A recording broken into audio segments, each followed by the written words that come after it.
Mwokozi, ambalo lilikuwa jina la nani? La Mungu. Mungu alikuwa anaitwa nani? Mwokozi. Akakaskade mamlaka ya uokozi kwa nani? Kwa Yesu. Kwa nani? Kwa Yesu. Ndio akawa anaitwa Yesu. Sasa hawa wawili wakabaki katika position yao. Sasa huyu muda wa huduma unapofika, anasema sasa na wewe nenda. Ndio maana alipobatizwa Yesu, Roho Mtakatifu akashuka juu yake.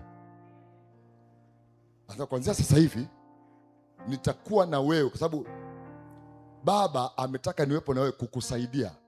Na ndio maana baada tu ya kubatizwa ikamlazimu akajaribiwe. Lakini alijaribiwa akiwa amejaa nini? Roho Mtakatifu. Roho Mtakatifu. Are we together church? Are we together church? Tuko pamoja. Kwa hiyo hawa pamoja na kwamba huyu na huyu walikuja wapi? Duniani. Nafasi zao hawa wawili bado zimebaki kushuhudia mbinguni. Sababu tendo la kushuhudia halitimiliki kukiwa kuna shuhuda huyu. Mnafahamu kanuni ya ushuhudiaji? Wako watatu washuhudia wapi? Na watatu wapi? Duniani. Kwa kule mbinguni hawezi kuwa alibaki Mungu peke yake. Vinginevyo ushuhuda wao usingekuwa wa kweli na asingekuwa Mungu. Kwa kuna namna hii position mbili, huyu walibaki kutestify katika mwili na katika roho. Na Yesu anapoondoka anasema naondoka sasa, Roho Mtakatifu mimi naondoka. Ninyi huwezi kubaki peke yako. Lazima ubaki na mashuhuda wengine ambao ni nani na nani? Damu na maji. Wapo watatu wanashuhudia wapi? Duniani. Roho, maji na damu. Kwa hiyo Yesu anapoondoka yeye anaacha ushuhuda wa nini? Maji na damu, kwamba I was in the body. Nilikuwa katika mwili. I was in the body. Nilikuwa katika mwili. Na baada ya mimi kutoka katika mwili, Roho Mtakatifu utabaki kushuhudia kwa vile vilivyotoka kwenye mwili wangu. Sasa sio somo la leo. Soma hapo, kuna kitu nilikuwa nakitafuta. Naye aliyenipeleka yu pamoja nami. Hakuniacha peke yangu. Hakuniacha peke yangu. Kwa sababu nafanya siku zote yale yampendezayo. Nafanya siku zote yale yampendezayo. Hapa anafanya siku zote yale yanayompendeza nani? Baba. Na Yesu akiwa kama nani? Mwana. Sema kwa sauti. Mwana. Akiwa kama nani? Kwa mwana ampendezaye nani? Baba. Sababu kila anachofanya baba yake yeye ndo anachokifanya. Kila anachofundishwa na baba yake. Sio watoto ya siku hizi. Watoto ya siku hizi. Mungu atusaidie. Amen. Maka yana walimu wengi. Tujifunze sisi kwa Bwana wetu Yesu Kristo kama mwana mtii mnyenyekevu kwa baba yake. Hata katika mambo magumu bado aliendelea kunyenyekea. Haleluya. Soma rafiki yangu, anasema nini? Naye alipokuwa akisema hayo, wengi walimwamini. Wengi walimwamini. Sasa wamemwamini kama nani?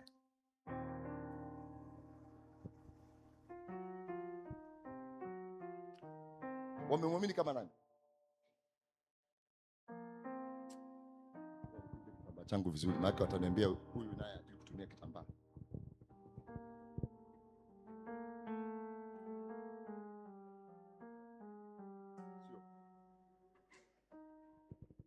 Nimeona ndio maana nimekunja vizuri. Wananisema. Jamani, nimeuliza swali, msijitie mmerudi huku kwangu. Nyinyi nijibuni swali. Niko pale pale. Nirudie swali. Soma tena. Hawajaelewa. Naye alipokuwa akisema hayo, wengi walimwamini. Alipokuwa akisema hayo, wengi walifanyaje? Aliyokuwa anatoka kuyasema Yesu kwamba yeye baba yake anamsikia baba yake anafanya mapenzi yake, pale wanamwamini Yesu kama nani? Kama mwana wa Mungu. Na wafundisha hapa ili tutakapofika 40 kwa mwenza kuelewa vizuri zaidi. Anapotofautisha, alafu tutarudi kwenye kitabu cha Yohana.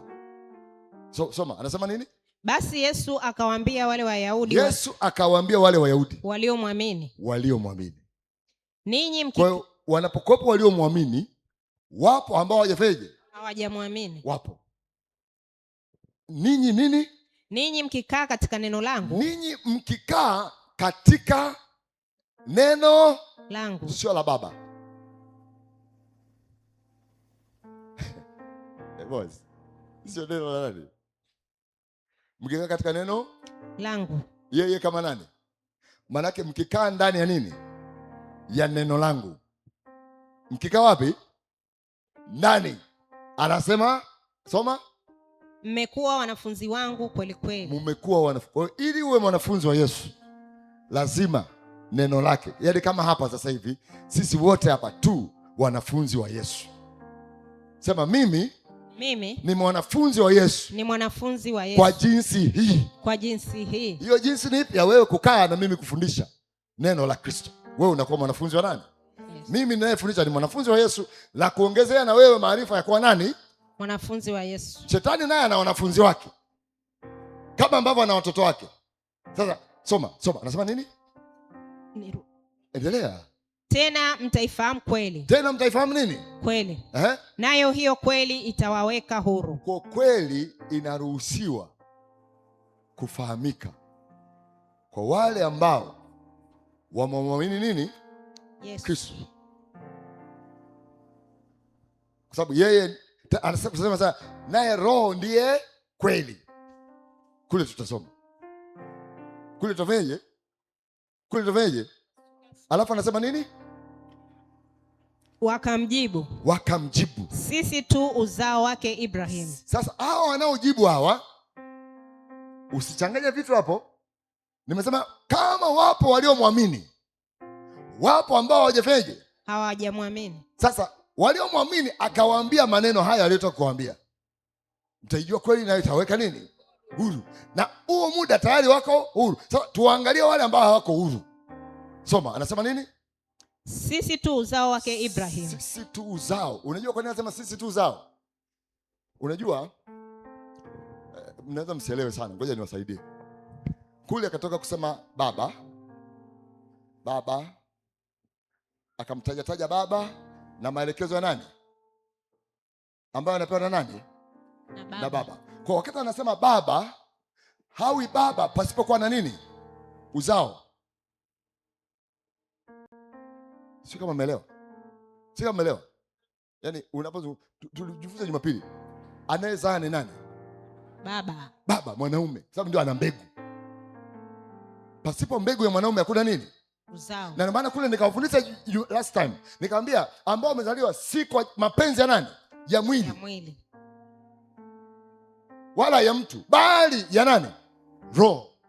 Mnakumbuka? Na nikawaelekeza Yesu amezaliwa kwa jinsi ya nini? Ya roho katika mwili. Tofauti na mwanadamu ambaye mimi na mama Chloe tunakaa tunasema tuongeze mtoto. Niliwafundisha hapa. Yeye haikuwa hivyo.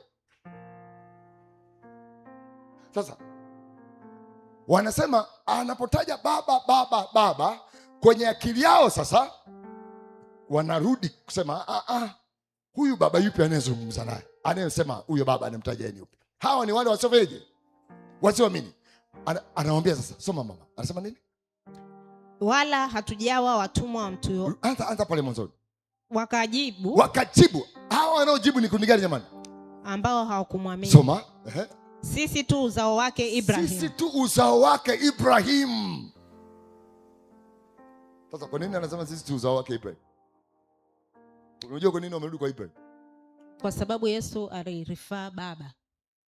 Sasa amerifaa baba. Wao kwa nini warudi kwa Ibrahim?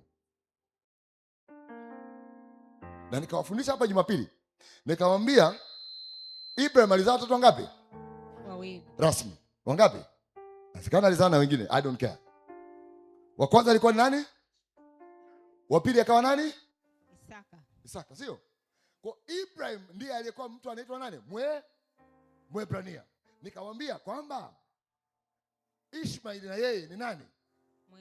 Mwebrania. Ingawa Wakristo ukiwaambia Ishmaeli ni Mwebrania, walokole wanaweza kukupiga mawe. Wasa huyu sio. Sababu wanasema yeye ni Mwarabu tu.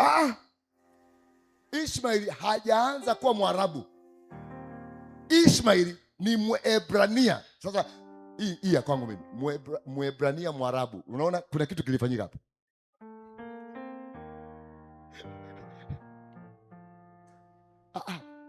Mwebrania Mwarabu.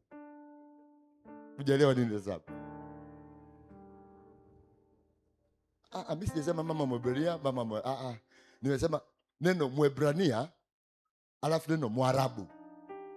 Sasa Mwarabu na Mwebrania jamani, si ndio hao? Ni vile tu yule ambaye kama Wazalamo walipokuwa wanataka kutamka Msasani, Mchachani, sio? Musa Hassan, sio? Sasa Makonde kusema Musa Hassan hawawezi, wakasema Mchachani.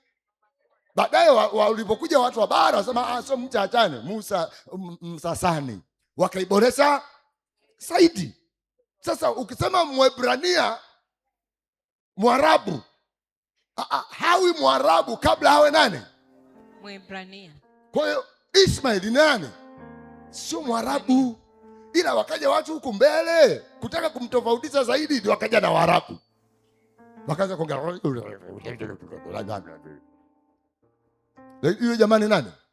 Mwebrania. Kama babake ni Mwebrania, ndio maana mtoto hui kabila la mamako. Mtoto hui kabila la nani? La mama. Kajaribu uone kama utaweza. Kajaribu kwa kabila la nani? La mama. Kama utafanyaje? Unajua kwa nini mtoto hawezi?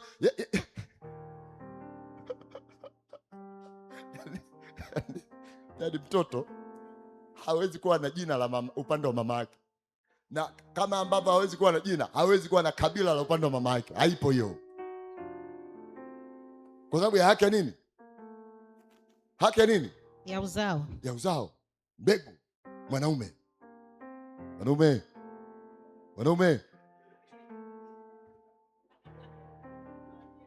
Hawajielewa wanaume kama na wenyewe wanawake, yani wanawake wa Mungu, wanawake wote ni wana wa Mungu. Wanawake ni jeshi, alafu wanawake wakajichukulia ule mstari ndio wao sasa. Eti women wana wa nani? Ni jeshi. Sasa hiyo Mungu anawaona nyinyi. Haleluya. Kwa hiyo sisi tunaye baba naye ni nani? Angalia, wamerudi nyuma. Unajua Biblia kwenye kitabu cha Kutoka wakisema baba zetu, kuna makundi mangapi? Kuna baba katika kundi la kwanza ni Ibrahim, Isaka na Yakobo. Sasa wale watatu hawakupewa sheria. Hawakupewa nini? Hakuna sheria iliyowahusu wale watatu, haipo. Sasa alafu akisema baba zetu ni wale walio, Musa anasema wale tuliokuwa pamoja katika mlima Sinai, ambao ndio tulipewa agano la Torati. Sasa unaweza kusoma Biblia ukakonfuse hivyo vitu viwili. Kwa anaposema baba zetu amanishi, kuna muda hamanishi wale wa mwanzo.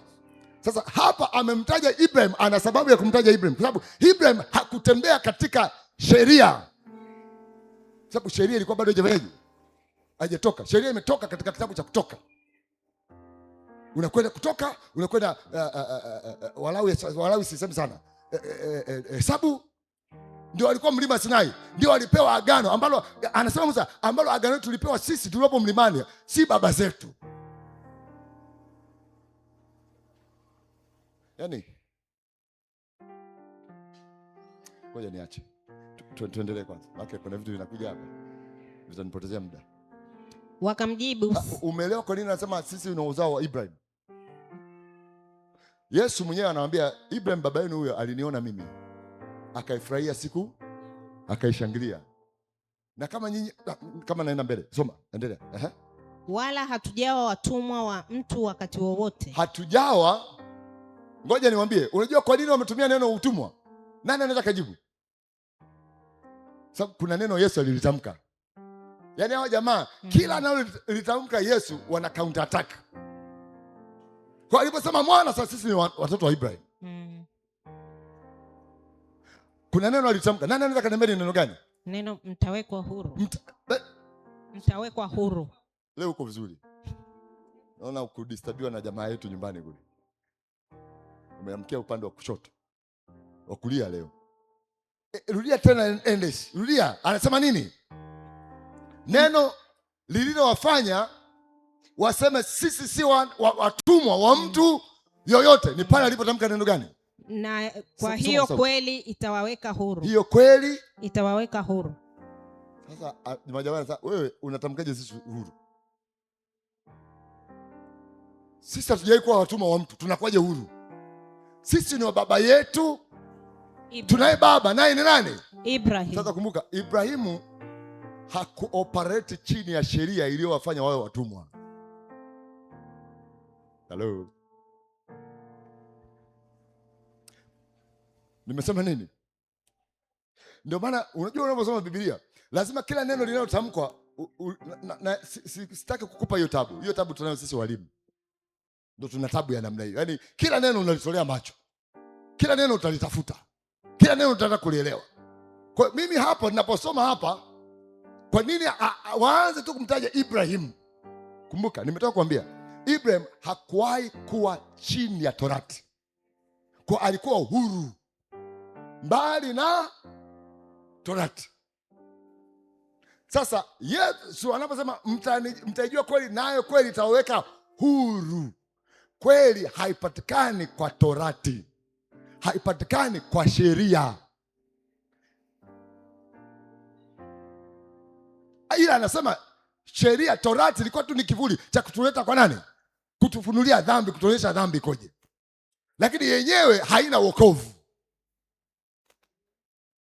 Ibrahim alimwamini Mungu. Ibrahim akamwamini Mungu, akahesabiwa kwa nini? Genesis chapter I think 15 verse 6. Mwanzo 15 mstari wa 6. Ibrahim alimwamini nani? Akahesabiwa nini? Sasa sikiliza, Ibrahim haanzi tu kumwamini Mungu. Sababu Ibrahim katika uelewa wake wa Mungu that time alikuwa anamwelewa Mungu in his totality as God. Alikuwa akimwelewa Mungu kwa ujumla wake. Kwa kila alichoambiwa na Mungu, Ibrahim hakuwa anajua dhahiri yule ni neno. Kwa kama Ibrahim alimwamini Mungu that time, maana yake alimwamini pia na nani? Na neno ambaye ni nani? Yesu. Kabla haja katika mwili, Ibrahim kumwamini Ibrahim Mungu kulikuwa kuna muhusiano na nani? Na Yesu. Ndio maana Biblia inasema aliona siku yangu akaifurahia. Ibrahim huyo mnamsema. Sasa huko sitaki kwenda. Siku nyingine. Ila hapa anasema sisi si watumwa wa mtu yote. Sisi ni baba yetu ni Ibrahim, ambaye hayuko chini ya utumwa wa nini? Wa sheria, ambao wao sasa hapa wanafanya. Unajua hata Paulo kitendo cha kuwaua Wakristo, kwa sababu alikuwa chini ya utumwa wa nini? Wa Torati.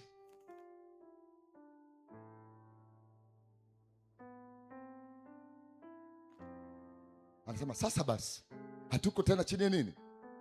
Ya sheria. Haleluya. Amen. Mnaelewa nyinyi watu? Alafu anasema nini? Soma English. Nawe wasemaje mtawekwa huru? Nawe wasemaje mtawekwa huru? Kwa sababu Ibrahim alikuwa chini ya nini? Ya sheria. Alikuwa mtu, na kwa sababu ametuzaa sisi ni baba yetu. Sisi tuko chini ya, hatuko chini ya nini? Ya utumwa wowote. Wewe unatamkaje hayo maneno? Umechanganyikiwa wewe Yesu. Yesu akasema nini? Yesu akawaambia, amin amin nawaambia. Amin amin nawaambia. Kila atendaye dhambi ni mtumwa wa dhambi. Kila atendaye dhambi ni mtumwa wa dhambi, kwa sababu dhambi haimweki mtu nini? Huru. Imani katika Kristo Yesu inamweka mtu nini? Tena mtakuwa huru kweli? Kweli. Umeona jibu la Yesu hapo? Ili jibu la Yesu liko kimkakati. Yesu hakuwa anafiatuka tu na majibu. Ili jibu liko kinini? Kimkakati. Rudia tena kusoma mama. Anasema nini? Yesu akawajibu. Yesu akawajibu. Amin amin nawaambia. Amin amin nawaambieni. Kila atendaye dhambi ni mtumwa wa dhambi. Kila atendaye dhambi ni mtumwa wa dhambi. Sasa hilo neno liweke kwenye moyo wako, sababu tutakaporudi kwenye Yakobo kule, wana wa Mungu hatutendi dhambi, na hata kama tukitenda dhambi tunaye mwombezi, Yesu Kristo mwana wa Mungu, ambaye kwa yeye tunatakaswa. Hello. Hilo neno weka kwenye moyo, wewe ulikumbuke zaidi, alafu tukirudi kule mtaelewa kwa nini nasema hivi. Kuna tofauti ya mwana wa Mungu kutenda dhambi na yeye asiye mwana wa Mungu kutenda dhambi. Imani yako katika Kristo Yesu inakupa wewe neema ya kutakaswa kwa damu yake. Ukishatakaswa unakuwa mwana wa nani? Wa Mungu. Na wana wa Mungu hawatendi dhambi, sababu wana wa Mungu sio watumwa tena wa dhambi.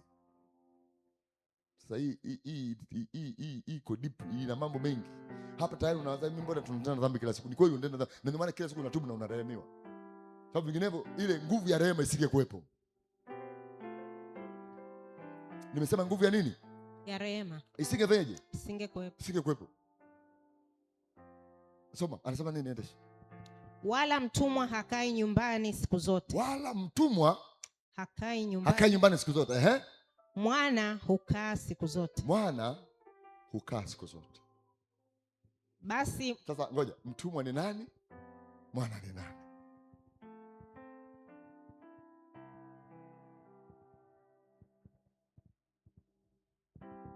Mtumwa ni nani? Mwana ni nani? Mtumwa hakai nyumbani siku zote, ila mwana anakaa nyumbani.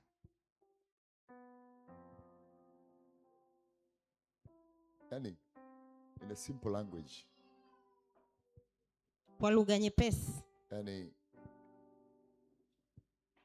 mimi nikiwa na watoto nikawa na wafanyakazi, nitawatuma wafanyakazi, mtoto atabaki wapi? Wafanyakazi, kwa sababu katika ile hali ya utumwa watakwenda ile kiwatuma, mtoto atabaki wapi? Hilo neno kubwa sana Yesu amelisema hapa.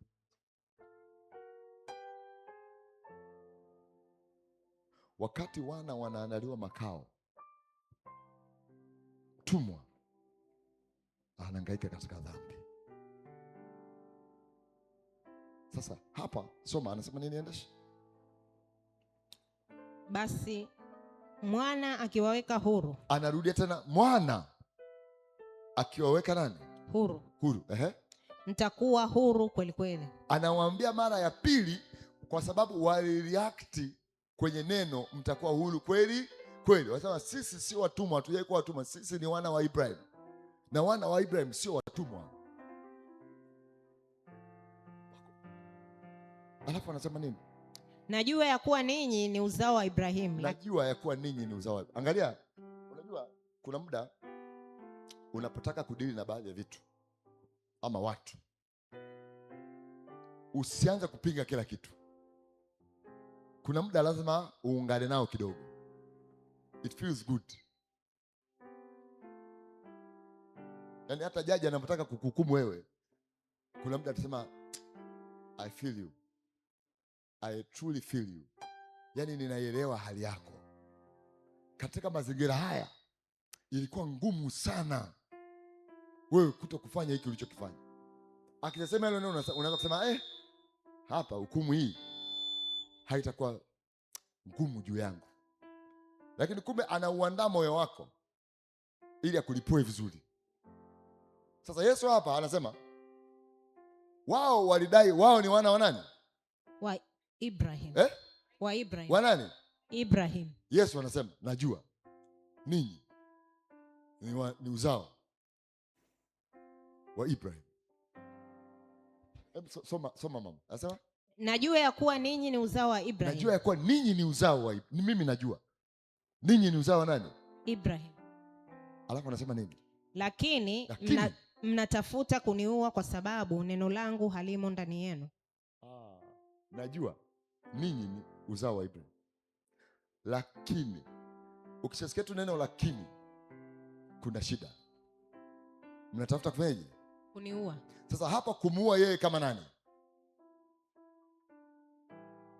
Sababu neno hawezi kufa. Na nafasi ya neno nyingine, portion ilibaki wapi? Ilibaki mbinguni. Sio? Sasa dada, sasa hapa anasema mnatafuta kuniua kwa sababu ninyi ni uzao wa Ibrahim. Nimesema najua, lakini ninyi mnataka kuniua mimi ambaye Ibrahim alikuwa na taarifa zangu, sababu story yote ya Isaka na Ibrahim ilikuwa inamhusu nani? Isaka alikuwa ni mtangulizi wa nani?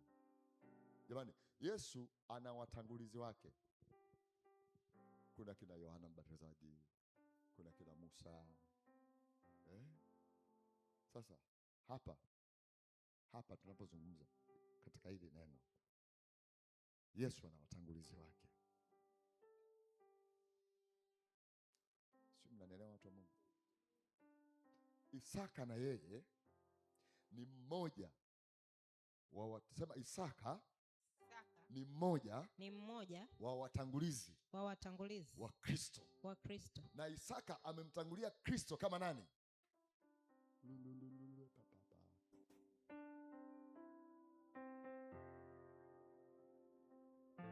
Jamani, si kila siku mnasoma Biblia?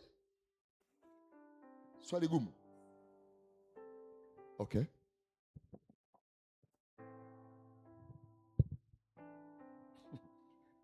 Unajua ukijisalimisha alikuwa rahisi zaidi. Sasa haya, twende. Ibrahim,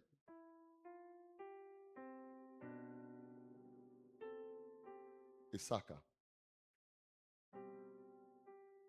wanaenda kutoa nini? Sadaka.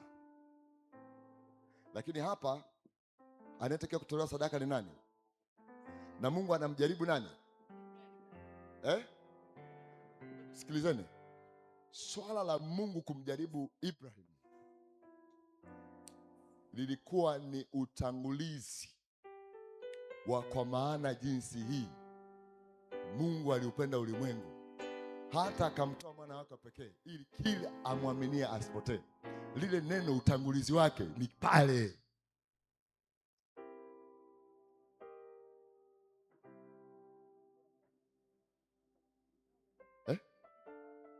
Mlikuwa mnajua hivyo? Kuna mtu alikuwa anajua hivyo? Lakini kwa sababu umekuja wapi? Na sio kanisani tu, umekuja darasani.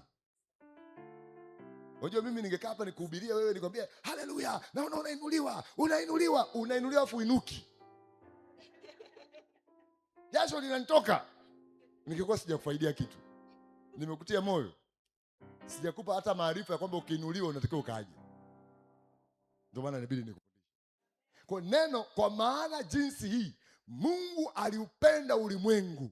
Kipimo cha Mungu kuupenda ulimwengu kwa kumtoa Yesu kilianza na Ibrahimu. Mungu alitafuta haki yake katika nani? Ibrahim. Kwa hiyo wewe uliosema ndio twende sasa. Kwa hili jaribu lilikuwa linataka kuifunua haki ya nani? Ya Mungu. Kwa hiyo anamjaribu kwanza Ibrahim. Kama mimi ninatoa sadaka ya mwana, Ibrahim angegomea mtoto wake, nini kingeweza kutokea? Kama ceteris paribus. Yaani chukulia tu Kileiman. Chukulia tu kinini? Yaani vile chukulia tu kama una akili. Chukulia kama una nini?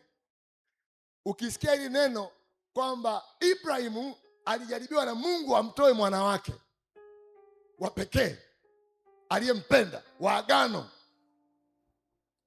Sasa Ibrahim angegoma, 3:16 ingekwaje? Wangapi wamenielewa? 3:16 ingekwaje?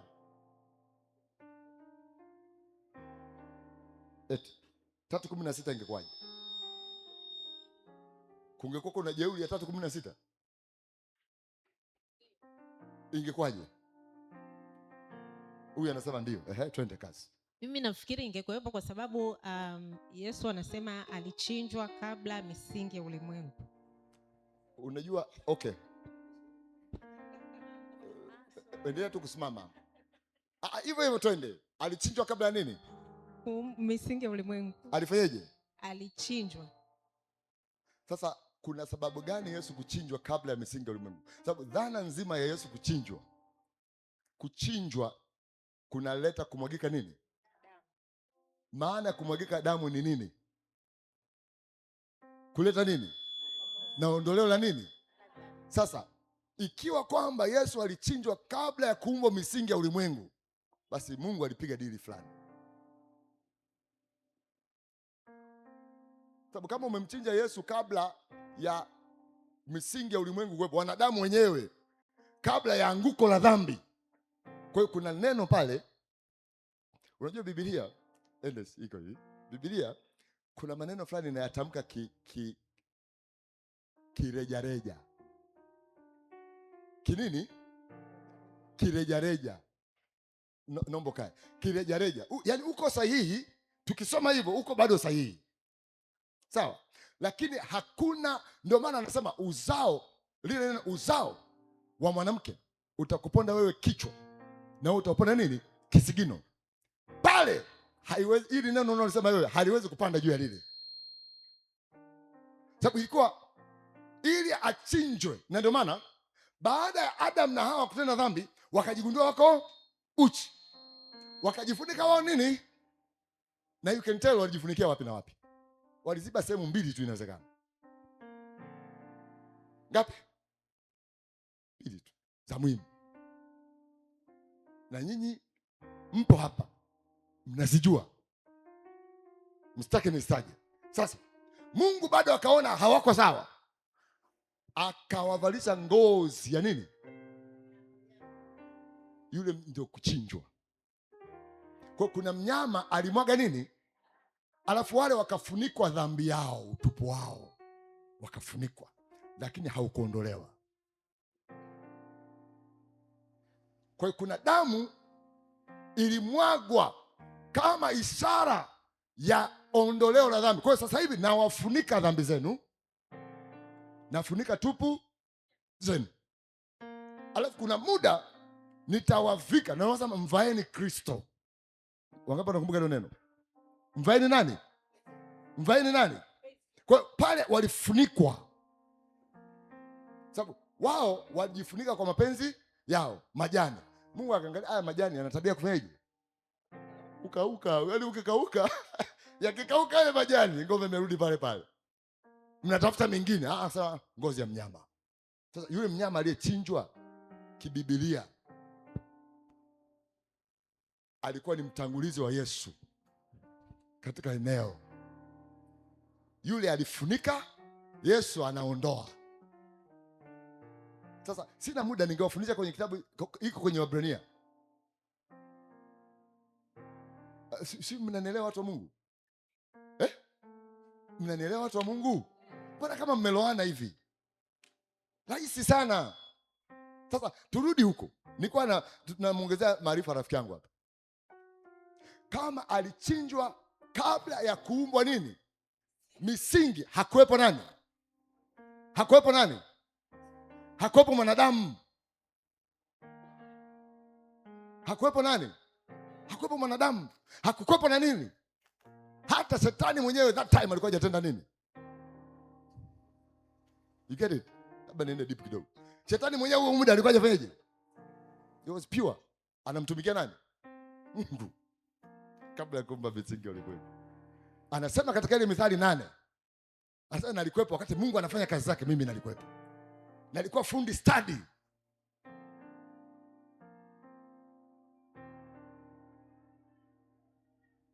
Kisha Roho wa Bwana akatua juu ya uso wa nini? Nimewafundisha hapa. Juu ya uso wa nini? Wa vilindi vya nini? Vya maji. Akatua akisubiri Baba atamke nini? Neno. Yule neno alikuwa ni nani? Ili roho ha act out of the word. Sasa tutoke huko. Rudi hapa. Soma. Anasema nini? Na najua ya kuwa ninyi ni uzao wa Ibrahimu. Najua ya kuwa ninyi ni uzao wa Ibrahimu. Lakini mnatafuta kuniua mimi. Kwa sababu neno langu halimo ndani yenu. Kwa sababu neno langu halimo ndani. Kwa hiyo neno la Kristo likiwa ndani yetu tuna uzima, hakuna mauti. Na kwa sababu hakuna mauti, hauwezi ukafanya vitu vinavyosababisha mauti kwa wengine. You cannot do that. Wanaofanya hivyo ni wachawi tu, kwa sababu neno la Kristo halimo ndani yao. Soma, anasema nini mama? Niliyoyaona kwa Baba, ndiyo niyanenayo. Angalia sasa, aliyoyaona yeye anayanena. Naomba mnisikilize. Anaona, ananena. Kuona kwake ni kuona. Akiona anatenda, ananena.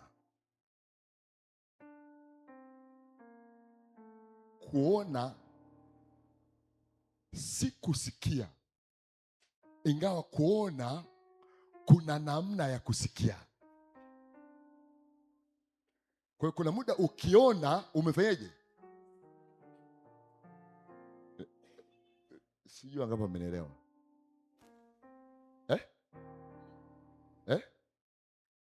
Kwani ukaona mtu anakutazama, ukienda kusimulia utasema nini? Utaenda kusema nini? Tena na maneno yote utaweka wewe mwenyewe. Tena ukasema na akasema lakini umeona, hujasikia. Unaweza ukaelewa. Yesu alipokuwa katika mwili hakufanya chochote kwa mapenzi yake. Sehemu moja tu alitaka kufanya kwa mapenzi, kikombe hiki pale. Yale ilikuwa ni mapenzi yake. Na sasa si kama nitakavyo, bali mapenzi kama utakavyo. Na mapenzi yako sio ya kwangu. Yakiwa mapenzi yako wewe, huwezi kumpendeza Mungu. Lazima yawe mapenzi ya nani? Ya Mungu. Anasema nini? Nanyi vivyo hivyo mlioyasikia kwa baba yenu ndiyo myatendayo. Wakajibu wakamwambia, baba yetu ndiye Ibrahimu. Baba yetu ndiye Ibrahimu tena? Wakajibu wakamwambia, baba yetu ndiye Ibrahimu. Yesu akawaambia, kama mngekuwa watoto wa Ibrahimu, mngezitenda kazi zake Ibrahimu. Sawa. Lakini sasa mnatafuta kuniua mimi, mtu ambaye nimewaambia iliyo kweli, niliyoisikia kwa Mungu. Ibrahimu hakufanya hivyo. Ninyi mnazitenda kazi za baba yenu.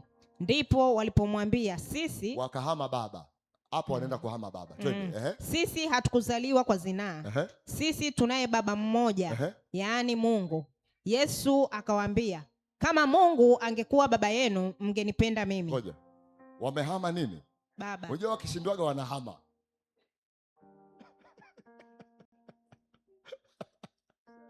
Wakishindwaga wanafanyaje? Kwa sasa hivi Ibrahim haqualify tena kwa nani? Baba. Kwa hiyo wanapokataza sasa hivi tukuzaliwa kwa zinaa, maana yake Ibrahim wangapi wameelewa? Literally wanachokisema hapa, maana yake wakimwama baba kwa sababu ya mapungufu yake. Moja ya pungufu ndio hilo analinena hapa sasa. Sio kama umeelewa? Hebu rudia. Sisi hatukuzaliwa kwa zinaa. Yaani unajua ni bora uhame afu ukihama usiendelee kupepesuka. Lakini unahama afu bado unaendelea kufanyaje? Utaanguka tu. Okay. Wamesema baba yao ni nani? Ni Mungu. Na Yesu akasema najua. Lakini kwa nini mtafuta kuniua? Wakajibu.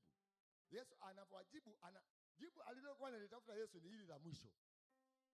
Kwamba waje waseme Mungu ni nani? Ni baba. Sasa Mungu hawi baba yao pasipo kumwamini mwana wa Mungu Yesu Kristo. Na ndio habari ya yule jamaa alienda kumfuata Yesu usiku. Akamwambia lazima uzaliwe mara ngapi?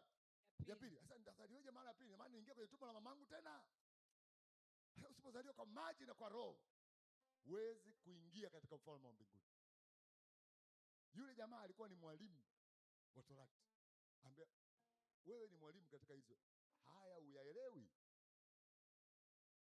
Sasa hapa angalia. Wamehama nini? Wamehama nini? Baba. Ukiwa una Yesu huwezi kuwa stable.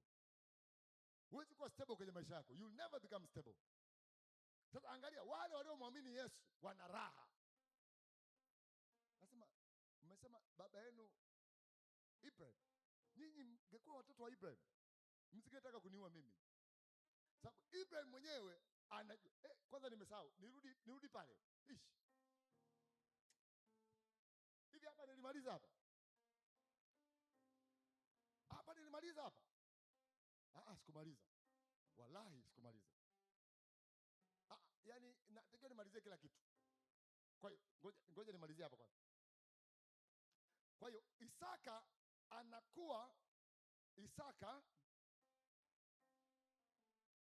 equals sadaka. Sio? Yesu equals sadaka.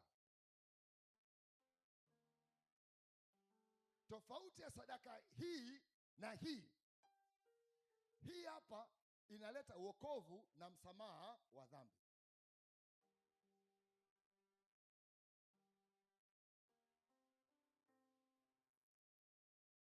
Sio kama tunaelewana? Tofauti, Yesu alikuwa ni dhabihu takatifu. Na hiyo dhabihu ili itolewe lazima iwe katika mwili. Na mwili ni unasimama kwa ajili ya wote wenye mwili walio na dhambi. Ili hiyo dhabihu iwafae wote wenye mwili walio na nini? Na dhambi. Kwa hiyo Isaka akawa mtangulizi wa nani? Wa Yesu. Kwa jinsi ya nini? Mwili, na yeye kama sadaka. Kwa hiyo Isaka anakuwa mwana kondoo. Anasema baba, moto tunao,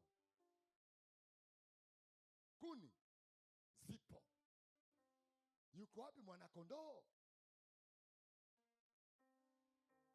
Isaka anafanyaje? Na Isaka hakuna machale aliyomcheza Isaka. Msimpe machale, nyinyi ndio mna machale.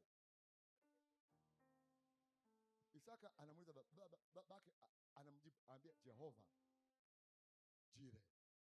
Jehova Jire. Sema Jehova Jire. Jehova Jire maana yake Mungu mpaji, atatupa tu, twende.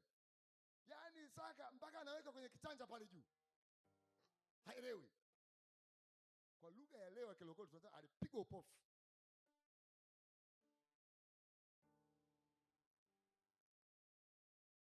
Mimi ningekuwa pale, Mungu si Asumani. Kama Mungu si Asumani, mimi sio Isaka.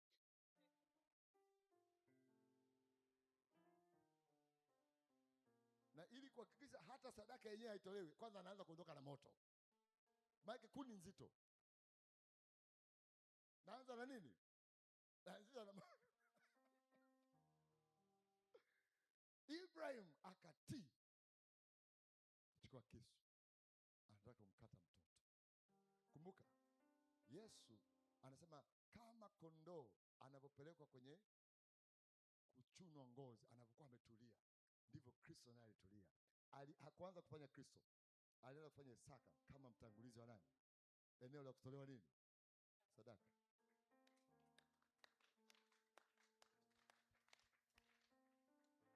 Na kama Yesu kule anapotaka kutolewa sadaka anasema baba, ni kama vile mimi mapenzi yangu yananiambia nisiende msalabani. Lakini ni doubt. Lakini pale purely alikuwa katika nini?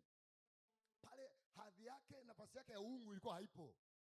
Pale alikuwa katika mwili titi. Ndio maana alisema yale maneno. Sasa Isaka yeye Biblia haituambii. Na kwa sababu Biblia haisemi, huwezi kujua kama Yesu huku mbele anaonyesha kuweje kuwa na wasiwasi. mtangulizi wake inawezekana pia, kama vile alisema baba, ngoja kidogo, huku tunakoenda, hebu kwani hatuwezi kuahirisha leo, na mama tumemwaga. Maka alijua haya ya kwangu sasa. Akimwambia mama yake mchezo mveji, mama unaenda kutoa mtoto wake sadaka, jitoe wewe. Wamama wasikiliza, jitoe wewe mwanangu, mimi niachie. Yake wewe hujazaa, mimi ndio leba. Yaani Rebeka angeruka na nini pale? Na issue ya leba. Mimi. Uchungu wa mwana ujuae mama. Unatoa mwanangu mimi sadaka. Kwa kuna dili nyingine tunapiga peke yetu na Mungu tu, wanaume. Kimwingiza tu mwanamke pale, umeharibu kila kitu. Sasa angalia. Huyu Isaka. Jamani, kuanzia leo mnajua Isaka ni mtangulizi wa nani? Ni mmoja wa watangulizi wa nani? Wa Yesu. Na Isaka ni mtangulizi wa Yesu eneo la nini? Sadaka. Eneo la nini? Sadaka. Yeye kama mwana kondoo. Kwa hiyo Ibrahim ananyanyua kichwa sasa, Ibrahim nimejua ya kwamba wewe unanipenda, unaniamini, unanitii. Na ndio lile neno linasema Ibrahim akamwamini Mungu, akahesabiwa haki. Kwa haki ya Ibrahim ilipotokea, ndio nikasema kwa lugha nyingine unasema uwezekano wa John 3:16 ukaanzia hapo. Mungu kama kuna mwanadamu anaweza akamtoa mwanae kwa ajili yangu mimi naweza nikamtoa mwanangu kwa ajili yao. Kwa Ibrahim pia ni mtangulizi wa hilo eneo. Na ndio maana jamaa wanarudi kwa nani? Na tena ni mtangulizi pasipo sheria, pasipo torati. Hello. Are we together church? Sijui mnanielewa. Sasa napenda hapo anaposema walipohama baba. Hebu rudie pale walipohama baba. Sisi hatukuzaliwa kwa zinaa. Hatukuzaliwa sisi kwa zinaa. Sisi tunaye baba mmoja. Sisi tunaye baba, yaani Mungu. Sasa ngoja niwaambie kitu kimoja. Unaelewa hili neno sisi hatukuzaliwa kwa zinaa, tunaye baba mmoja naye ni Mungu. Nikawafundisha hapa Jumapili moja, nikamwambia Mariamu angeonekana ana mimba, angekuwa amezaa mtoto aliyezaliwa katika nini? Katika nini? Katika nini? Kwa Mungu akahifadhi, aliwajua wanadamu. Sasa ili Yesu awe na haki ya kuzaliwa na Mariamu, ilikuwa lazima Yusufu atoe posa ili haki ya mimba iwe dhahiri, na aliyetoa posa ndio atakayesimama na mwenye mimba. Juzi nilikuwa nasoma kibonzo kimoja, jamaa daktari amevaa koti lake, anasema ukija kwangu ukiwa na mimba najua umefanya nini.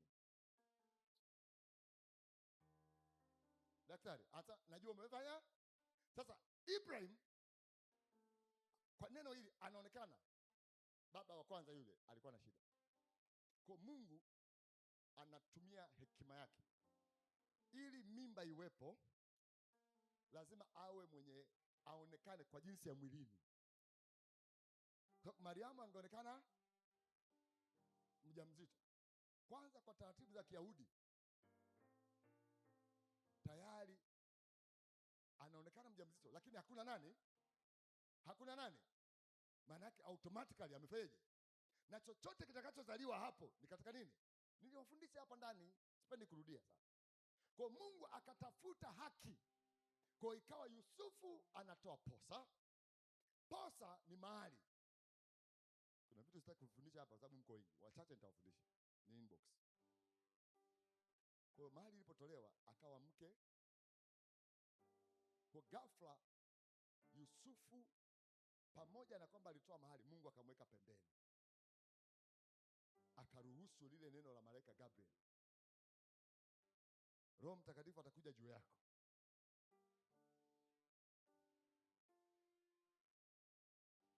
Ndio, lakini shahama, shida yangu ndio hiyo.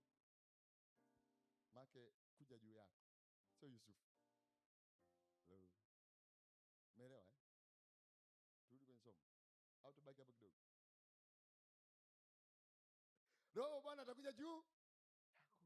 Na utapokea nini? Kwa uwezo wa nani? Sio Yusufu. Kwa Mariamu anaonekana na mimba, Yusufu anasema hii sio ya kwangu. Kwa hiyo kwenye akili yake ya Kiyahudi, huyu ni mzinifu, amefanya zinaa, ndio maana na hii mimba. Alipokuwa akiwaza usiku, Roho Mungu akamwambia usifanye hivyo, usimwache. Akakubali. Kwa hiyo alipokubali, akasimama pamoja na nani? Na wananchi kule wanajua Yusufu ameshatoa nini. Kwa baada tu ya kutoa mali, ndio akasababisha haya matatizo. Akasababisha nini? Haya matatizo. Kwa hiyo machoni pao Mariamu hakuwa na hatia ya nini? Ya zinaa. Kadhalika Yesu kwa jinsi hiyo hawi mtoto aliyezaliwa katika zinaa. Wangapi mmeelewa sasa hapo? Hawi. Sababu wangemkamatia hapa. Wangemkamatia wapi? Kwenye mstari, rudia tena. Sisi hatukuzaliwa kwa zinaa. Sisi hatukuzaliwa kwa zinaa. Sisi tunaye baba mmoja. Tunaye baba mmoja. Yaani Mungu. Yaani Mungu. Sasa Yesu anasema Mungu angekuwa baba yenu. Yesu akamwambia, kama Mungu angekuwa baba yenu, mngenipenda mimi. Sababu Mungu hawi baba yetu nje ya nani? Sema kwa sauti wewe Mkristo. Mungu hawi baba yetu nje ya nani? Yesu. Sasa kama Mungu angekuwa baba yenu, mngenipenda mimi. Mngenipenda. Na upendo wenu kwangu ungekuwa wa taarifa ya kwamba mimi ndio ninayewafanya ninyi muwe wana wa Mungu. Basi hapo mtanipenda. Sasa mngenipenda. Are we together church? Alafu anasema nini? Kwa maana nalitoka kwa Mungu. Nalitoka kwa Mungu. Nami nimekuja. Wala sikuja kwa nafsi yangu. Wala sikuja kwa nafsi. Sasa hapa anasema kule mwanzo alianza baba, hapa anasema nalitoka kwa Mungu, kwa lugha yao wao. Wawe wepesi kuelewa anachosema. Nalitoka kwa Mungu. Akisema nalitoka kwa Mungu katika nafasi hiyo hawi nani? Yesu hawi nani? Jamani. Akisema nalitoka kwa Mungu hawi nani? Hawi Mungu jamani. Mbona mnaogopa kusema?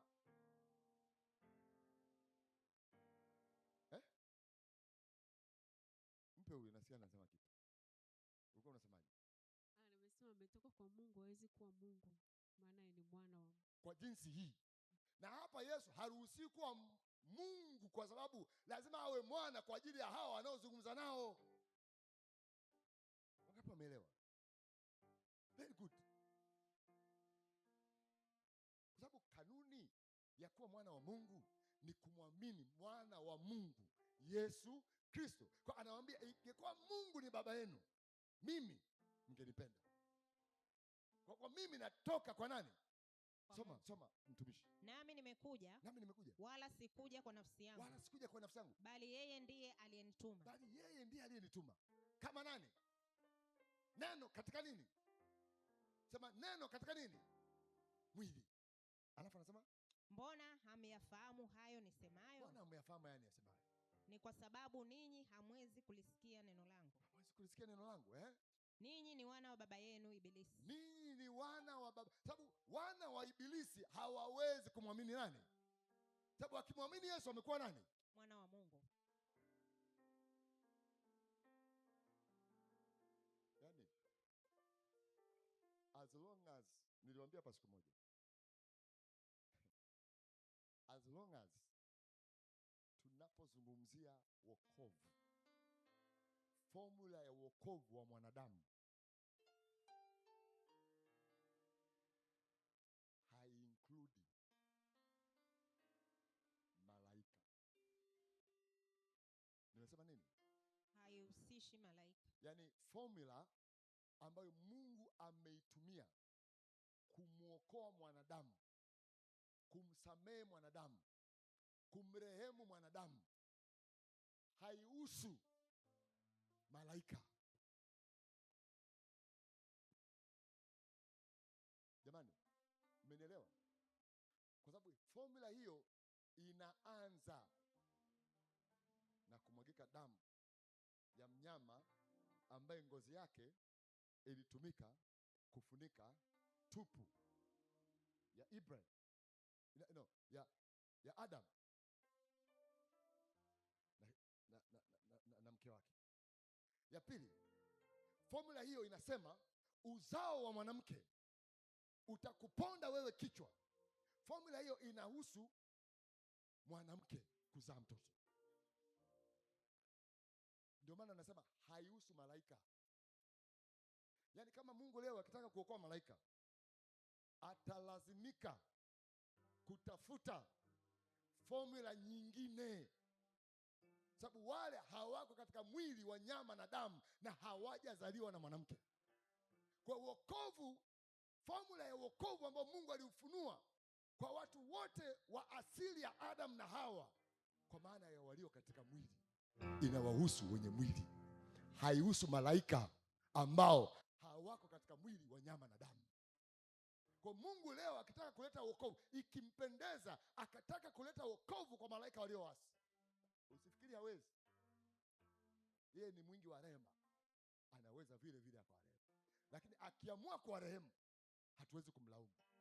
Akiamua kuwarehemu, atatengeneza formula itakayowahusu malaika. Lakini hata akitaka kufanya hivyo, Kristo na yeye neno atahusika, kwa sababu kwenye Agano la Kale kuna muda Kristo, kuna muda neno alifunuliwa kama malaika.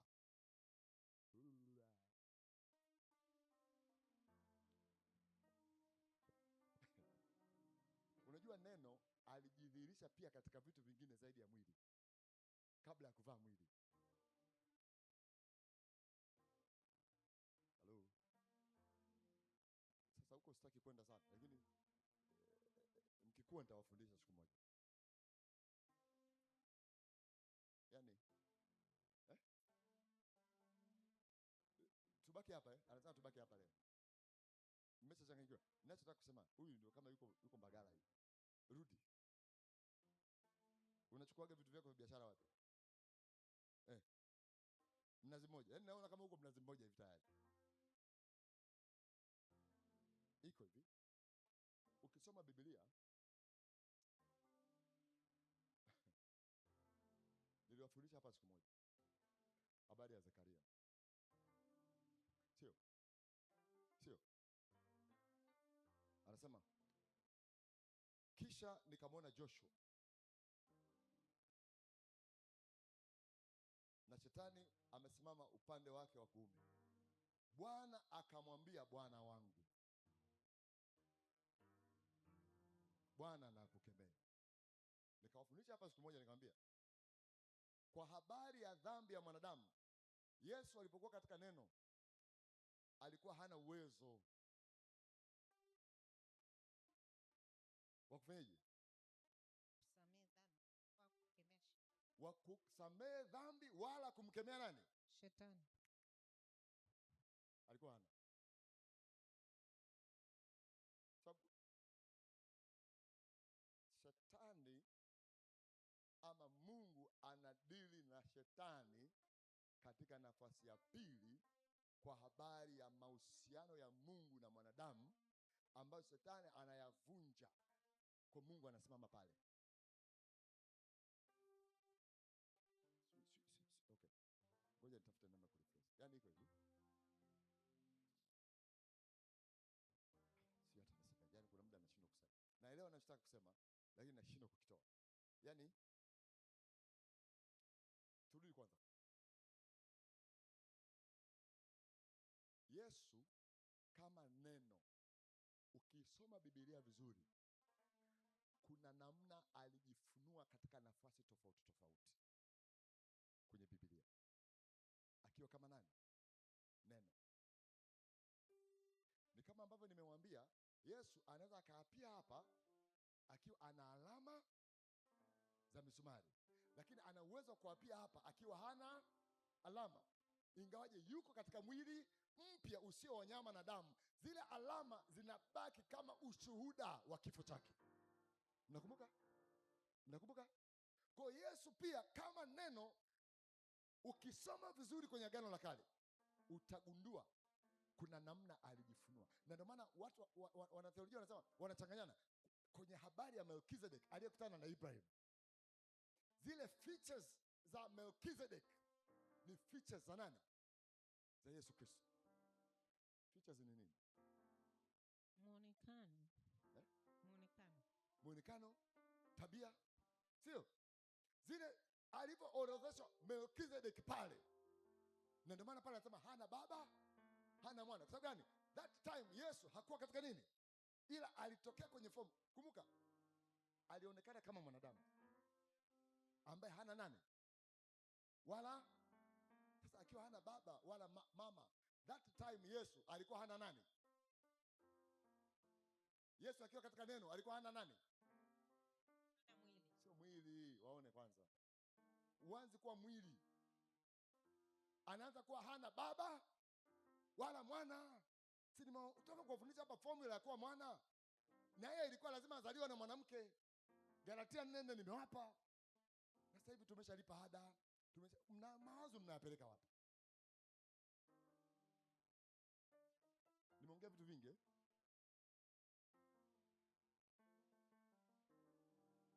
Jamani. Hebu sema tena hilo neno. Yaani uende kwenye kitu kimoja utufafanulie. Ukienda huku na huku. Jamani, mimi naomba mniwe tu radhi. Unajua kuna muda mngekuwa mimi msingetulia kama mimi nisivyotulia.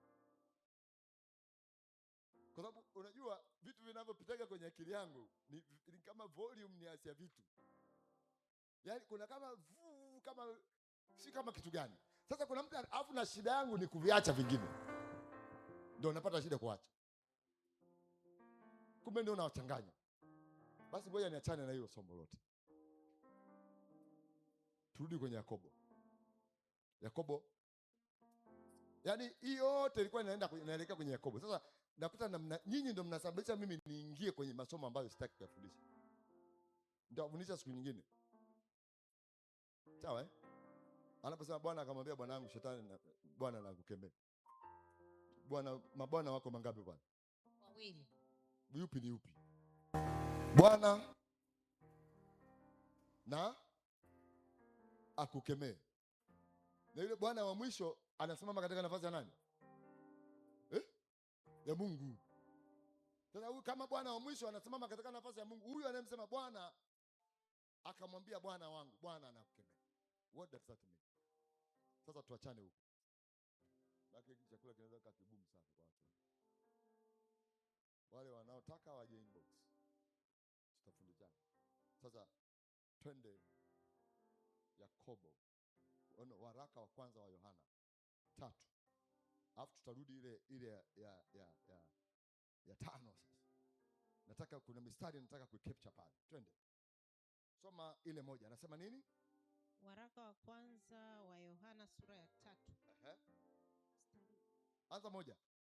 Mstari wa kwanza. Tazameni ni pendo la namna gani alilotupa Baba. Tazameni ni pendo la namna gani alilotupa nani? Baba. Kwamba tuitwe wana wa Mungu. Kwamba tuitwe wana wa Mungu. Na ndivyo tulivyo. Na ndivyo tulivyo. Sema mimi ni mwana wa Mungu. Ni mwana wa Mungu. Na ndivyo nilivyo. Na ndivyo nilivyo. Kwa sababu tazameni ni pendo la namna gani alilotupa Baba. Alilotupa nani? Baba. Kwa pendo tumepewa na nani? Hatujapewa na nani? Sema kwa sauti. Pendo tumepewa na nani? Na Baba. Hatujapewa na nani? Jamani, nyinyi ni wanafunzi, semeni kwa sauti, sio msana lolote. Sema kama ni Baba, sema Baba. Anasema tazameni ni pendo la namna gani alilotupa Baba. Kwa pendo tunapewa na nani? Baba. Pendo ni nani? Mungu. Ni kweli ni Mungu. Mungu ni pendo. Lakini pendo ulilopewa hapa anakuwa ni nani? Jesus. Are we together guys? Kumbukeni Mungu ni pendo. Sasa Mungu akibaki katika pendo. Okay. Pendo.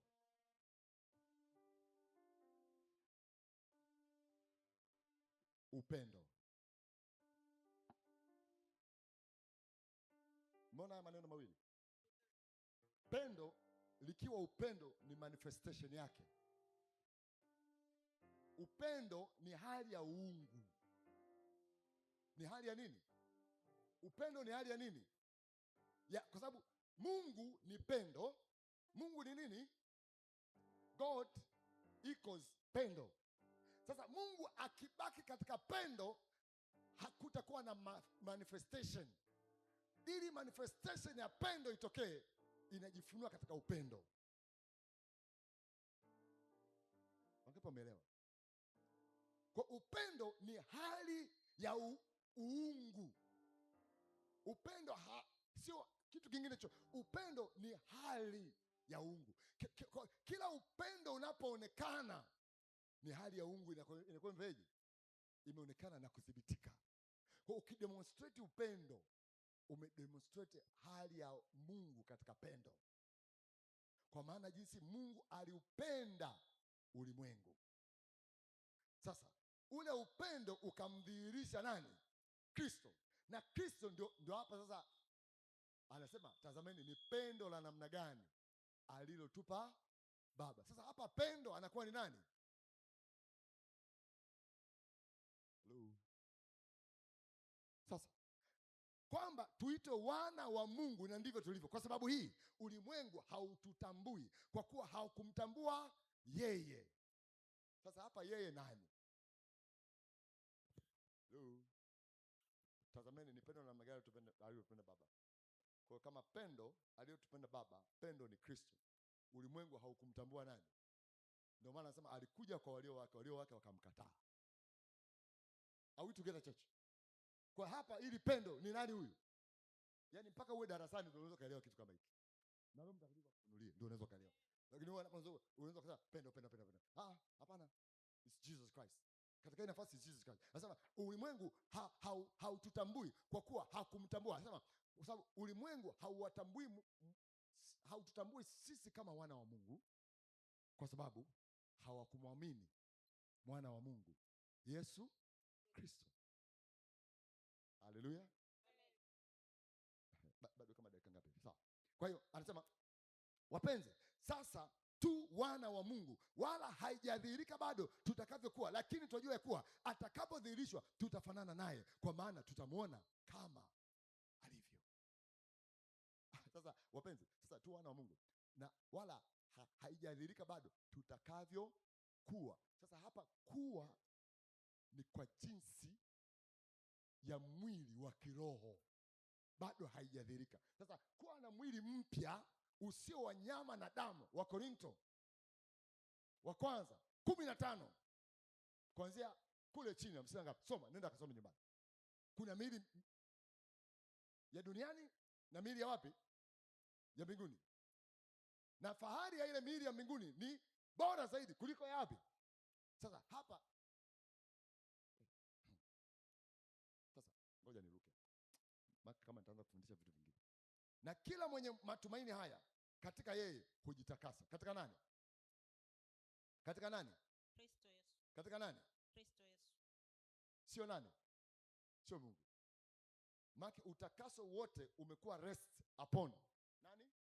Yesu Kristo. Kazi yoyote ya utakaso imebaki katika nani? Katika Yesu, sio Mungu. Mungu kazi yake ya utakaso ilikuwa katika Agano la Kale kupitia wanyama. Walitakaswa kupitia wanyama. Alipompa mwili Yesu, mamlaka yote ya utakaso inabaki na nani? Na Yesu lazima atutakase ili atukabidhi kwa Baba, tusipokuwa na nini? Na dhambi wala mawaa. Hello. Are we together church? Sasa anasema na kila mwenye matumaini haya katika yeye hujitakasa kama yeye alivyo mtakatifu. Kila atendaye dhambi afanye uasi, kwa kuwa dhambi ni uasi. Nanyi mnajua ya kuwa yeye alidhihirishwa ili aziondoe dhambi, na dhambi haimo ndani yake kama mwana. Kwa hiyo wewe ukiwa mwana wa Mungu, dhambi haikai ndani yako ikadumu. Haina makao ya kudumu ndani yako, kwa sababu yeye anakuondolea dhambi.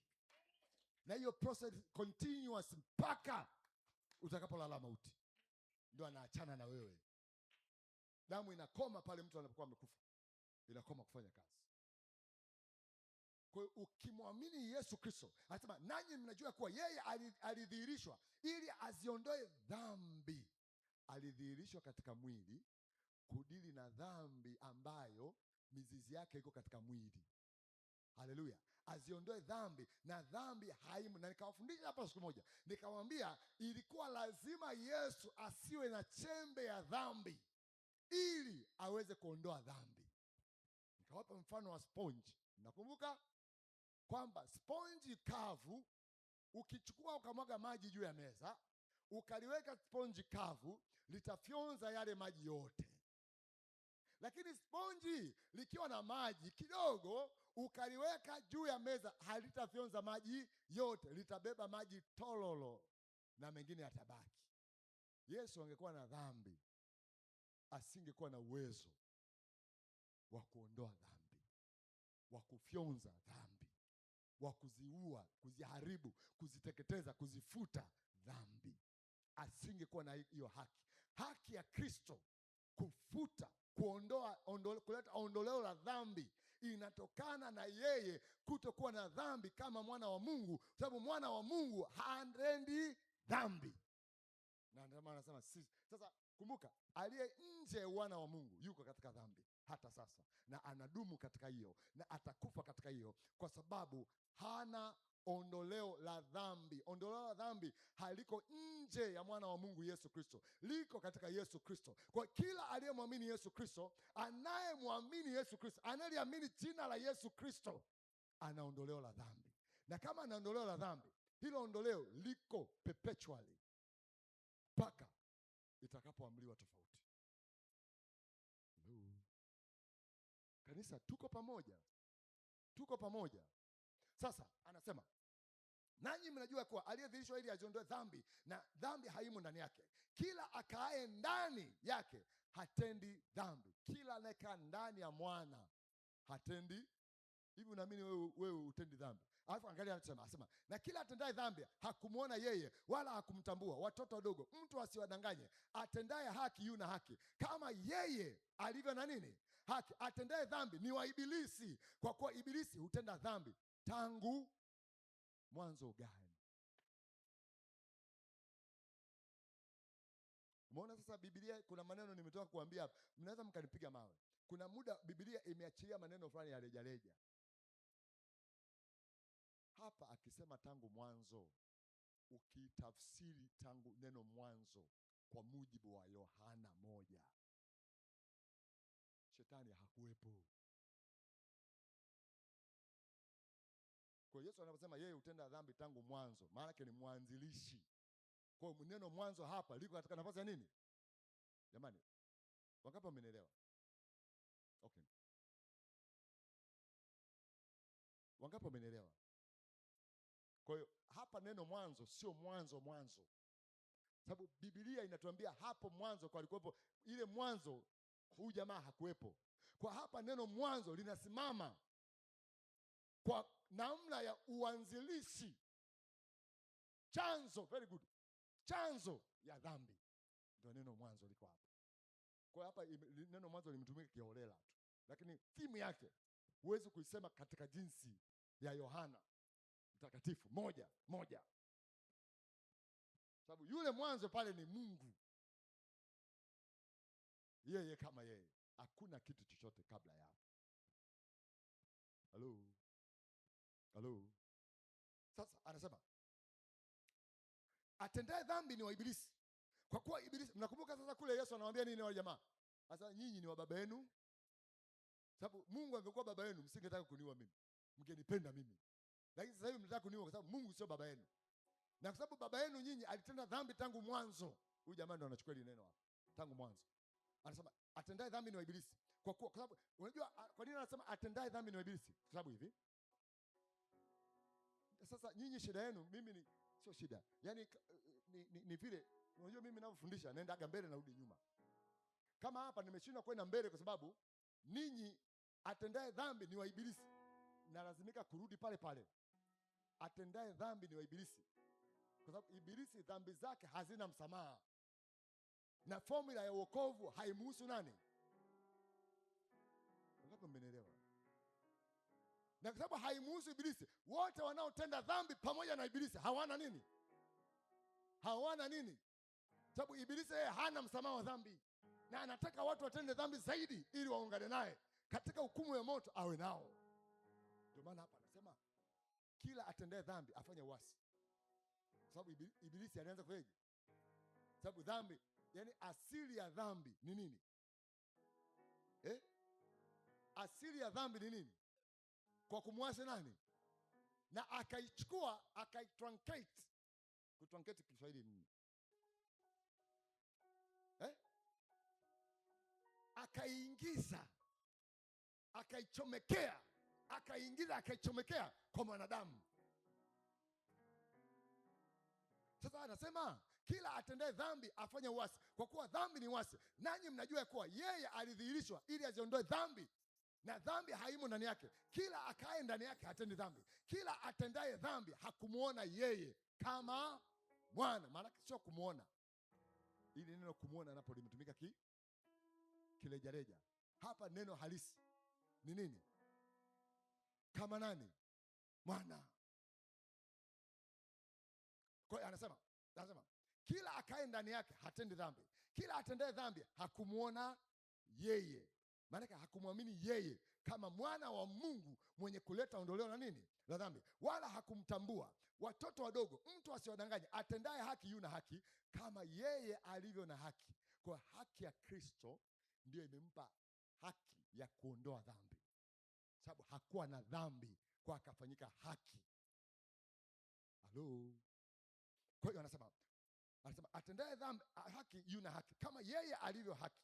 Atendaye dhambi ni wa Ibilisi, kwa kuwa Ibilisi hutenda dhambi tangu mwanzo. Kwa kusudi hili mwana wa Mungu alidhihirishwa ili azivunje kazi za Ibilisi. Kwa hiyo kama mwana wa Mungu mpaka raha. Sema kwa sauti, kama mwana wa Mungu alidhihirishwa ili azivunje kazi za Ibilisi. Amenipa mimi uwezo kama mwana wa Mungu kuzivunja kazi za Ibilisi. Nipigie makofi. Yaani kila alichofanya Yesu alituingiza katika hicho ili tuweze. Aliposhinda majaribu akatupa sisi uwezo wa kushinda. Alipopigwa yeye sisi tukapona. Sasa ikiwa yeye alidhihirishwa kama mwana wa Mungu ili azivunje kazi za Ibilisi, nimewapa mamlaka ya kukanyaga nge na nyoka. Haleluya. Sasa hiyo mamlaka wewe unayo. Mimi sielewi kwa nini una mapepo. Sielewi yani. Sielewi kabisa kwa nini uko hivi. Soma kwa sauti. Sema atendaye dhambi. Soma kwa sauti kanisa. Atendaye dhambi ni wa Ibilisi. Kwa kuwa Ibilisi hutenda dhambi tangu mwanzo. Kwa kusudi hili mwana wa Mungu alidhihirishwa ili azivunje kazi za Ibilisi. Sasa wote waliomwamini mwana wa Mungu wamepewa uwezo wa kuzivunja kazi za nani? Uzivunje kazi za Ibilisi nje ya kuwa mwana wa Mungu. Biblia imesema hivi. Eti tumeelewa? Rudia. Huwezi kuzivunja kazi za Ibilisi kama huja nje ya kuwa mwana wa Mungu. Mimi nakwambia hii style endelea nayo, itakusaidia sana. Halo. Somo letu linahusiana na nini?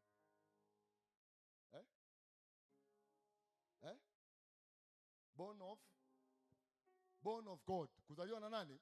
Sasa mnaelewa maana ya kuzaliwa na Mungu?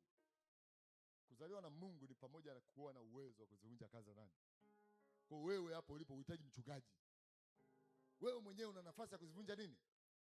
Tena ukakiri sasa mimi mwana wa Mungu. Na kama nimemwamini Kristo aliye mwana wa Mungu ambaye ana uwezo anavunja kazi zote za Ibilisi, huo uwezo amenipa na mimi. Nazivunja kazi za wachawi wa mtaa. Sasa ukachukue tahadhari. asubuhi ukakuta umeamkia nje na nywele huna. Hekima inatakiwa. Hekima inafanyaje? Siende kujitia huko mimi mwana wa Mungu. Hapa ninapowafundisha hapa msikurupuke. Tengeneza foundation.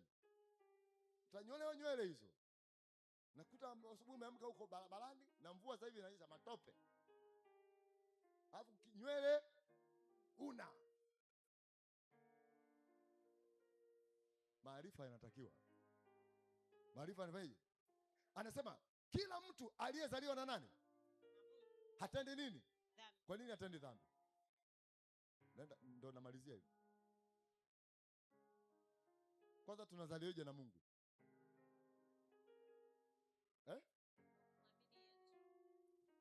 Huyu dada nimempenda. Sema Kwa kumkubali Yesu kuwa mwana wa Mungu. wewe unakuwa nani? Mwana Sasa kila aliyezaliwa na Mungu hatendi nini? atendi dhambi. Kwa nini? Kwa kuwa tumemkubali Yesu kuwa mwana wa Mungu. Kwa hiyo inabidi tuwe njia pamoja na Yesu. Na katika yeye kuna utakaso unaondolewa na nini? Continuously, perpetually. Kila aliyezaliwa na Mungu hatendi dhambi. Kwa sababu uzao wake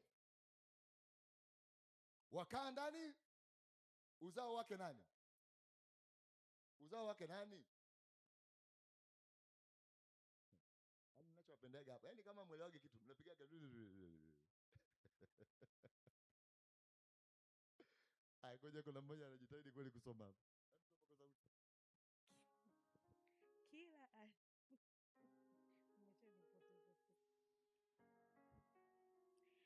Kila mtu aliyezaliwa na Mungu hatendi dhambi, kwa sababu uzao wake wakaa ndani yake.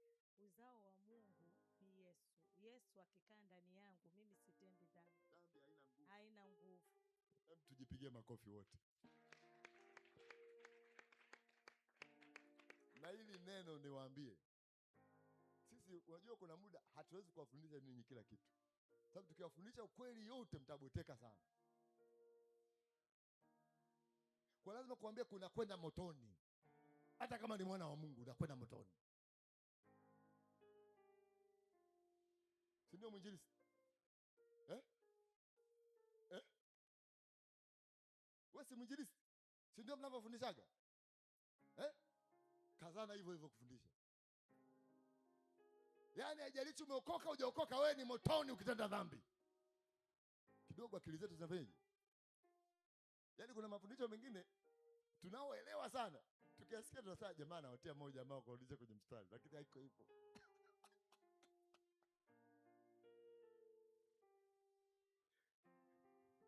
Kila aliyefanyaje hatendi nini? Sasa sio kama utendi dhambi. Dhambi unaitenda. Cha kwanza ukiitenda utaiona. Ukiiona utaiona na damu ya kuiondoa. Hili ni neno gumu kwa Wakristo wengi sana. Na hii imani ya hili neno watu hawaitaki kwa sababu wanaona haiwezekani.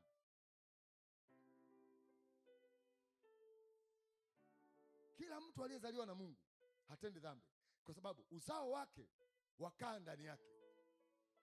Neno langu likaa ndani yenu. Nini kinatokea? Ngoja niwaache, mtanipotezea muda. Wala hawezi kutenda dhambi kwa sababu amezaliwa kutokana na nani? Jamani, wokovu ni wa muhimu sana. Nimesema wakati naanza kufundisha akasema kila mtu kama mtu hajaokoka hapa, mpe maisha yako leo. Zaliwa na Mungu leo. Zaliwa na Mungu leo. Kwa sababu amezaliwa kutokana na Mungu. Dada hapa ameelezea vizuri kuzaliwa kutokana na Mungu maana yake ni nini? Anasema katika hili watoto wa Mungu ni dhahiri na watoto wa ibilisi ni haleluya. Na watoto wa ibilisi nao, mtu yoyote asiyetenda haki hatokani na Mungu, wala yeye asiyempenda ndugu yake. Sasa sikiliza. Tafsiri ya kuwa wana wa Mungu. Ndugu yako kibiblia ni mwanadamu mwenzio katika levo ya kwanza. Katika levo ya pili, ndugu yako ni yule ambaye muamini Kristo pamoja. Yule ndio ndugu yako. Wangapi umeelewa nini? Si kwa nini nakuja kwako. Wewe umeelewa nini? Mpe mic huyu. Bwana Yesu asifiwe. Amen. Nafasi ya kwanza ya ndugu yako ni ule wa karibu yako. Nafasi ya pili ni ule ambao mmezaliwa wote kwenye ufalme wa Mungu. Sio aliye sio, sijasema aliye Ale- mwanadamu mwenzio. Nafasi ya kwanza ni ndugu yako, lakini ndugu wa ndani wa pili ndio huyu ambaye amefanyaje Mmezaliwa wote katika kumwamini nani? Kristo. Kristo Yesu. Kwa sisi hapa kama waamini ni ndugu, ni ndugu kwa kuzaliwa kwa roho na kwa maji na kwa roho, sio kwa mapenzi ya nini? Kwa mapenzi ya mwili tunaweza tusio ndugu. Kwa hiyo Yesu atutunze sana katika hili. Watoto wa Mungu ni dhahiri na watoto wa Ibilisi nao. Mtu yeyote asiyetenda haki hatokana na nini? Na Mungu. Kwa ukiona ofisini hawakutendea haki, wanakudhulumu, upande cheo wanakamata, mshahara hawatende haki, wale baba hao ni nani? Baba hao ni nani? Sasa mimi nitakushangaa wewe ukiwa ofisini alafu ukawadhulumu watu haki yao, au unajiita Mkristo. Wewe sio. Baba yako ni nani? Wakristo lazima tutende haki, lazima tutende nini? Haki. Tuitoe haki, tuwape watu haki yao. Hao ndio wana wa Mungu. Lakini ukiwa Mkristo alafu kazuia haki, wewe ni mwana wa nani? Mliopo hapa leo mmelisikia hili neno, hukumu yetu sote itakuwa dhahiri siku hiyo, kwa sababu aliyejua sana ataadhibiwa sana, na leo umejua sana, katende haki. Wape watu haki zao. Wewe mama, huyu mfanyakazi wako, mshahara ulikuwa unamwekea toka ameanza mwaka 2005, mshahara ulikuwa unamwekea, siku anayoondoka mpe mshahara wake wote. Usianze kutoa. Unakumbuka tarehe 2 uliumwa kichwa, nikakupeleka hospitali. Tarehe 3 tumbo la kuhara, nikakununulia dawa. Tena zilikuwa expensive. Tarehe ngapi? Kwa hiyo nakukata. Mpuzi wewe, umeiba.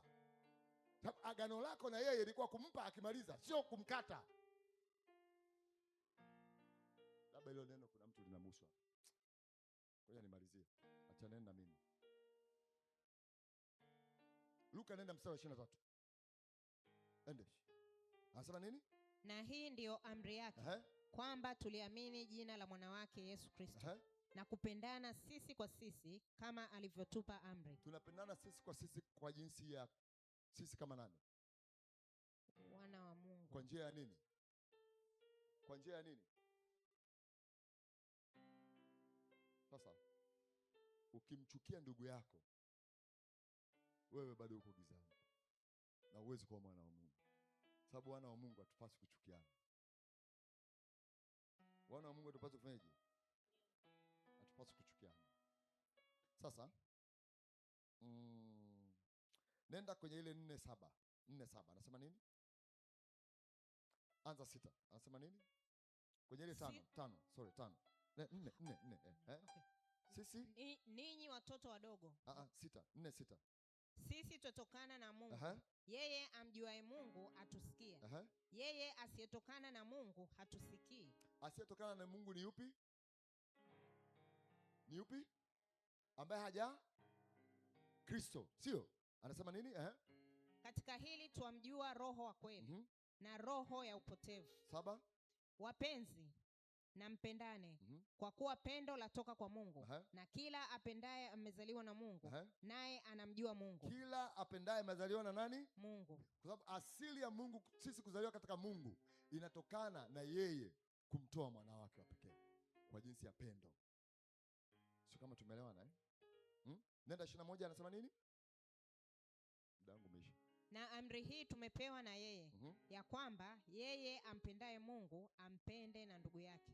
Yeye ampendaye Mungu ampende na ndugu yake. Kipimo cha kumpenda Mungu kimefungwa katika kufanyaje? Kumpenda ndugu yako. Ndugu yako ni nani? A, ni mwanadamu mwenzio. B, mliyezaliwa pamoja. C, kwa jinsi ya imani, na hiyo ndio A. Nimesema kuna level ngapi? Kuna level ngapi jamani? Ya kwanza, tuanze na hii ya kwanza. Huyo anakuwa ni nani? Ya pili inakuwa ni nini? mliyezaliwa tumbo moja pamoja. Tatu inakuwa ni nini? Kwa jinsi ya mwanadamu. Atukuzwe Bwana Yesu. Sasa muda umeisha. Nilikuwa nataka nianze kufundisha 5. Ni 5 hii. Ngoja niipotezee kwanza. Kuna siku nitaifundisha kwa namna nyingine. Naomba kama kuna swali.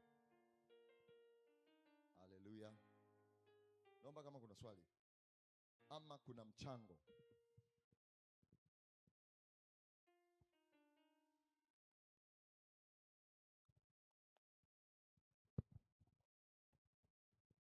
Karibu. Apostle, mimi na swali dogo nimekuwa najiuliza. Uliza swali dogo alafu tuende tutoe sadaka tuende nyumbani. Yaani wale waliotusababisha tukaingia kwenye dhambi wale. Hawa na Adam. Yaani mwisho wao ulikuwagaje? Yaani kuna mahali popote inaelezwa kama walitubu wako wameingia ufalme wa Mungu wao wamekuaje? Yaani baada ya okay. Anasema wale waliotusababisha tuingie dhambi. Kwanza ufahamu, aliyotusababishia sio Adam na Hawa, ni Ibilisi. Sababu mwenye chanzo ni nani? Sasa wale Adam na Hawa, anauliza Adam na Hawa mwisho wao ulikuwaje? Walipata rehema ama hawakupata rehema?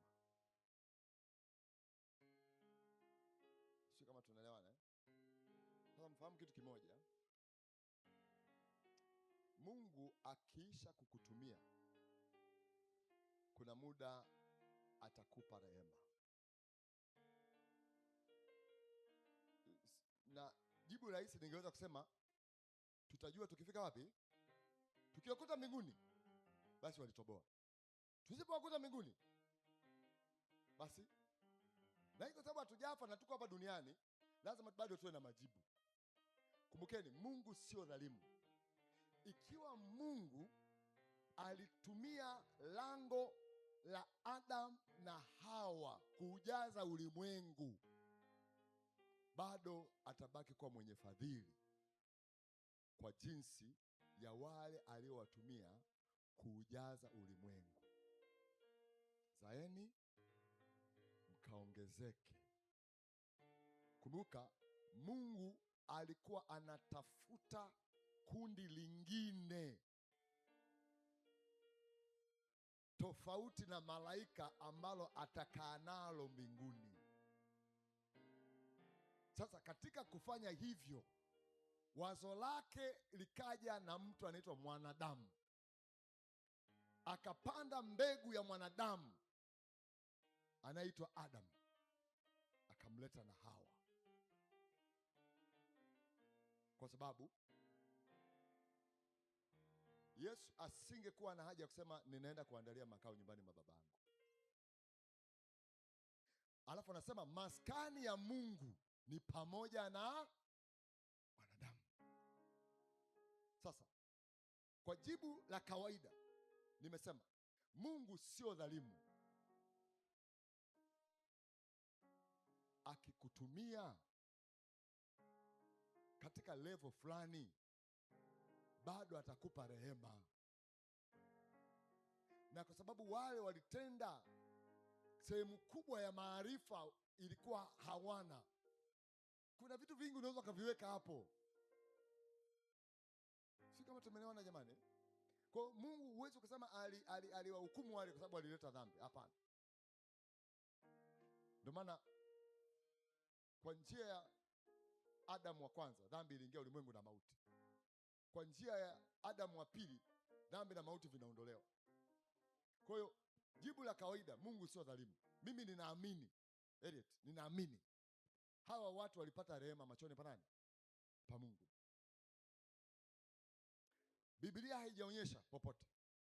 Na kama ambavyo Biblia haijaonyesha Adam na Hawa wakiwafundisha Habil na Kaini kutoa nini? Kutoa sadaka. Unasikia tu wanasema wanaenda kutoa sadaka. Si Biblia haijasema waliwafundisha au kuwafundisha. Lakini kama unaona wanaenda kutoa sadaka kwa maarifa yale walifundishwa, maana yake Adam na Hawa walikuwa wanafanyaje? Kama Yesu alikuwa anaona kila anachofanya baba yake anakitenda, na Adam na Hawa kuna namna walitoa sadaka, watoto wao wakawaona wananyoa wakatoa sadaka kwa jinsi walivyotoa. Kwa kuna muda Biblia itakaa kimya kwenye mambo, lakini akili, mazingira yatakwambia hapa kulikuwa kuna kitu. Umeelewa sasa? Si kama umeelewa eh? Unao mfano ni rahisi sana. Sababu mtoto wako aanze kutoa sadaka asipokuona wewe unatoa sadaka. Kwa kama mtoto anaona mama una asubuhi ukiamka unachanja 10,000 unatoa 500 akikucheka anaona kanisani anakuchungulia hivi na vina maarifa.